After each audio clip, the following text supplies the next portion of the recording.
हुस्न हिन्ना व तूल हिन्ना, सही बुखारी 2013 नंबर हदीस है ये। तवील करके पढ़ो, ठहर रत्तिल कुरान तरतीला, फरमाया कि कुरान को तरतील के साथ, आसानी के साथ लंबा लंबा करके पढ़ो रमज़ान मुबारक की आखिरी रातों में।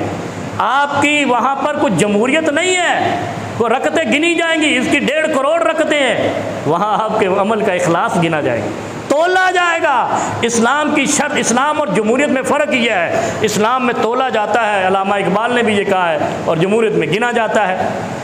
अल्लाह ने गिनना नहीं है, तोलना है अमल कितना कीमती है। 2 नंबरी तो नहीं है, जल्दबाजी तो नहीं है, अल्लाह के यहाँ जो लेकर आया घसीट कर तो नहीं लाया, खुलूस के साथ लाया है। इसलिए 20 रकत की पहली बात तो कि सही हदीस कोई नहीं है, लिहाजा जब इसको 20 रकत की ज़ईफ़ रवायत लेकर फिर रहे हैं तो 11 रकत के बारे में जब नबी अलैहिस्सलाम की दूसरी रवायत मौजूद है, अन हुस्न हिन्ना व तूल हिन्ना, लंबी लंबी रकतें पढ़ते थे, तो तुम 11 क्यों नहीं पढ़ लेते, ताकि लंबी हूँ, हौसले से हूँ, सब्र से हूँ, खुलूस से हूँ, अल्लाह के यहाँ मकबूल हूँ, और उस तरीके पर हूँ जिस तरह पैगम्बर इस्लाम ने पढ़ी है, उसके तरीके के अलावा जो मर्ज़ी करो कबूल ही नहीं है।